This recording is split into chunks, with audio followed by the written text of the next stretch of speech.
Allowed to swear? Yeah, man, swear away.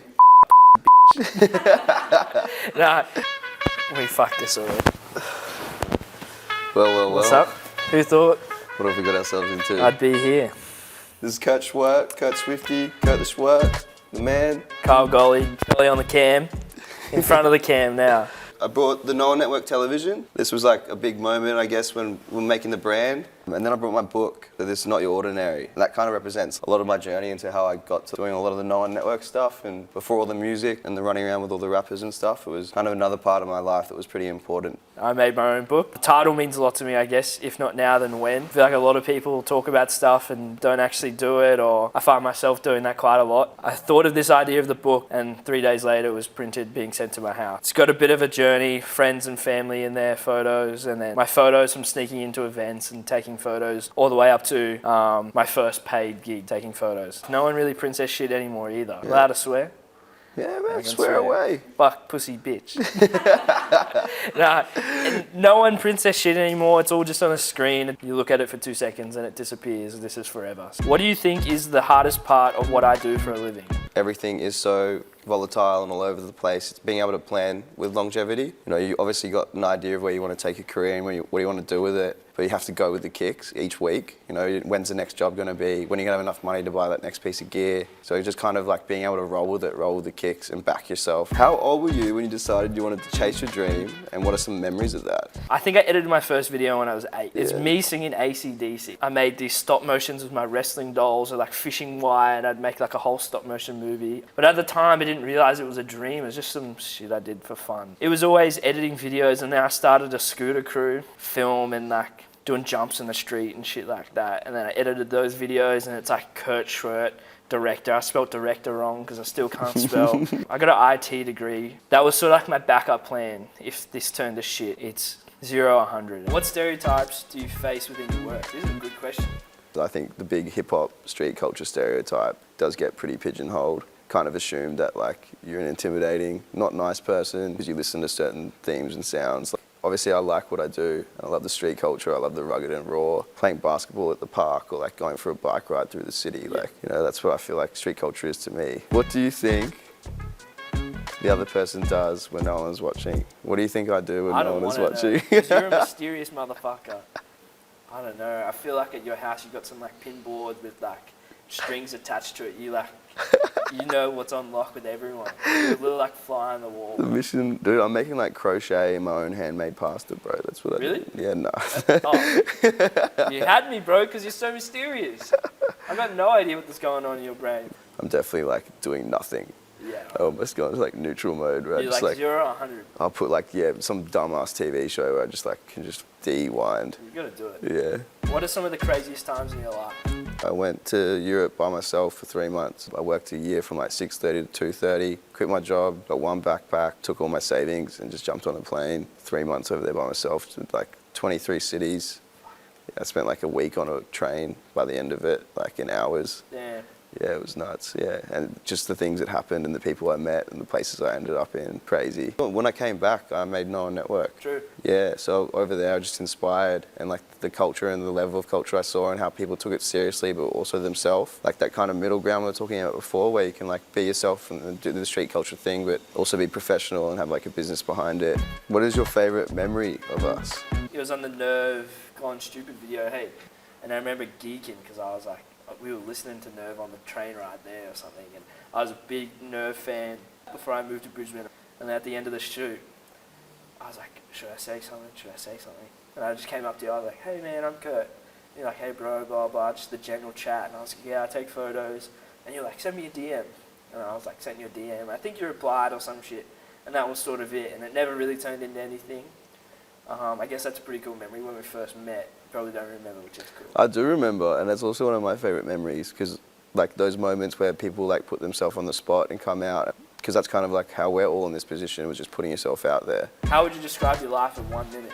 1 minute? I'm counting. All right. Youngest in the family. I was in Perth. My brother's 10 years older than me. So like when I was 8, he was 18.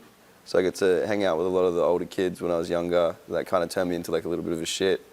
I used to talk a lot of shit to teachers growing up. So we moved to Brisbane.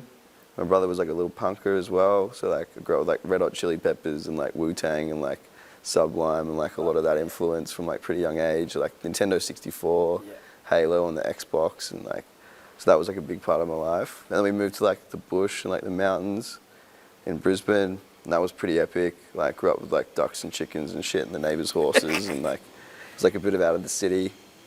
But that would kind of always made me curious for like what was in the city. I got kicked out of my primary school in the bush when I was like pretty young. So my parents sent me into like a school in the city, like try to straighten me out a bit and like do my thing in there. And that was about like 20, 30 Ks into town. And I had to get dropped off at the bus stop. So it was like getting dropped off at like the general store, heading into the city and doing that stuff. And kind of, that was where I kind of bridged into that lifestyle a bit. Yeah. And then when I was 17, decided to move out. And since then I've just been on like a 7-8 year journey. Like I've jumped 8 houses in like 7 houses in 8 years, and just ran around Brisbane.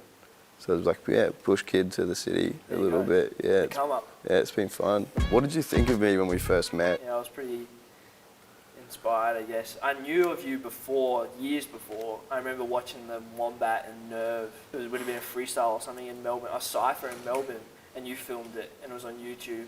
I didn't know how old you were either. I didn't know if you were some like 30-year-old that's been like in the scene forever and you just started this thing with these young cats or what. I love that, yeah. Yeah, it was, I didn't know what to expect, but sick. Turns out you're a nice dude. You're alright. How have I impacted your life? Man, you've actually been a really nice addition to the team, from your vision and your vibe and your energy, and then also kind of the relatableness of like your journey in terms of just loving the culture. It's really fucking refreshing having someone on the team that loves everything about it the same way I do. And as I said, like meeting you and having that relatableness of like how you approach things and not needing to come with everyone and have the validation, like you just do it because you love it. Yeah, I love that that asserted energy, man. What's your top listen to playlist? I seem to listen to the same like 6 songs for like a month, and then I'll like find something else to obsess over, and then I'll just listen to the song. What is the movie title to your life? 24 hours. 24 hours? Yeah. Non-stop. Oh, it's like day by day. Yeah. Always on. You've got a bomb built into you. The bomb's first stop. If you stop editing 1 in a million, it's going to explode. It's like I've got to save the world, but I don't. Tell us about your high jump techniques at Macca's. You know the bollards that stop cars driving through like buildings or whatever? Yeah. This one was extra tall. Got this run up. I'm wearing these Dickies, the Dickie shorts with the big long crotch, and I ran, jumped over it, and as soon as I jumped, I was like, I fucked up so bad. And then I lifted my leg over, got my leg over, and then my leg caught on top of the pole, and I just slammed and ate shit. No shit. In the Macca's car park, and someone coming out of the drive-thru watched it and laughed at me, and there's a video of it, and it's just me dying. I got a flat ass cheek from landing on it that hard. What the fuck? It's hectic. I should probably see a doctor or something. But so not the best high jump skills? No high jump. I got no hops. Look at me, bro. Why were you so into urbex? One of my main friends, Jackson Chad, it was someone from the Gold Coast, and we discovered urbex. Like, we saw this dude hanging off a roof. And we were probably 14, like, this is crazy. This dude, fuck, I wish I could remember, I had the DM still. And he was like, I'm giving up. And we DM'd him and was like, how do you do this? Like, how do you get in the building? And he told us everything. We were so amazed. He just told us, he's like, get a screwdriver and go up the fire escape and bang open the lock and you'll get on the roof. The door's already unlocked, and getting on the roof was hectic. Like 20 levels and you're a 17-year-old kid. I was 14, I was young as. Photos are so shit. I'll send someone some, you can put them up here. They're so bad. Yeah, we just got obsessed with it. It was probably like a little phase for like a year or two. How did you manage to balance studying, your degree, and your come up in the culture?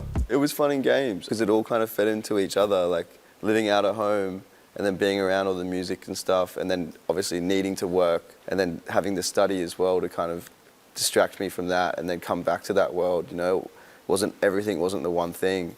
So like when I'm doing uni, I was more motivated to smash that so I could go out and do my thing with the hip hop guys. And then obviously had to go to work to, you know, pay the bills and buy camera gear. So it all just led into each other and taking advantage of that spare time. What effect did growing up in Townsville having the come up, the Kirchweg come up? Not a lot of opportunities, so you got to seize everything. My first show I ever took photos at was a Fundamental show. I was 16. I photoshopped a fake pass, got a tour poster, just photoshopped it out, all the words, and just typed AAA on it. Printed the shit out. It was huge. That was That's dumb. gangster. Now that I look back at it, it was so dumb. I don't know how the security guards fell for it. The shit was like this big. It was like half an A4 piece of paper around my neck. But you walk in. It was my first time in a small little intimate venue. It was almost like the size of like the zoo or something. And that clicked. I was like, yeah, I can just do this. Why is the No.One Network website .co and not .com? When I registered it, .com was gone. And then like a year and a half later, I was like complaining to my family about it. How like, I was like, some dickhead has the .com. And my dad was like, oh yeah, I bought that when you first made it. And I was meant to give it to you as a gift, but I forgot. So like for a year and a half, I'm like extremely frustrated at this stranger. Fuck, marry, kill, Photoshop, Premiere Pro, Lightroom. Well, I can kill Lightroom, so I'll fuck Premiere because I only touch it once a month. So that was fucked up. I'll fuck Premiere and I'll marry Photoshop because I do love Photoshop. You're right, I was going to get Photoshop tattooed on me. The No logo. shit. Fuck, marry, kill, house parties, clubs, bush doofs. Marry a house party, kill clubbing, definitely fuck a bush doof. Who would win in a fight, film or digital? Film. Yeah. Everyone shoots digital and tries to look like film. Who would win in a fight, black and white or colour? I love black and white. My little pro tip, if you can't edit a photo and there's a purple light, fuck, just put the photo black and white, save your life. Under or overrated recording content with your phone camera? Ooh, see, overrated on the audience level, but then underrated as a videographer. All right, under or overrated gimbal? I'm gonna say overrated. Yeah, I think so. In certain situations. Sometimes you just absolutely need it. Pick your favourite post from each other's Instagram feed. Honestly, I always go back to these photos you took of Eric Sanders here. With the teeth and the motion blur grills, one. like the motion blur ones. They're gangster as fuck. Fuck yeah. But I also love that photo that you took of us before we started working together with everybody on stage. And it was like one of our first sellout gigs. And it was like very No.One Network, and like it was one of the Nerve's first big shows. That was an awesome Bit of moment. an iconic moment. Hey, I really like the sixth lap. Cheers, man. That yeah. story you told me of how they hit you up and it Yeah. sort of came about was The really creative sick. director from LA found my photos on a magazine. I got a call from LA, came through on my phone one day, and I got to work directly for him. In general, I think we are a bit of the same come up. Yeah. I guess the country stuff. There's a lot of relatable things, I feel like. And then we're both individual. I've definitely always thought you were a bit of a go-getter and have got that back yourself energy, because that's why you're here. But I learned a little bit more about that. The staunch young Kurt, Yeah. getting it done, popping those doors that were already open at the top of the building and Most definitely. making scooter videos. My G. These things are so hard to get out of.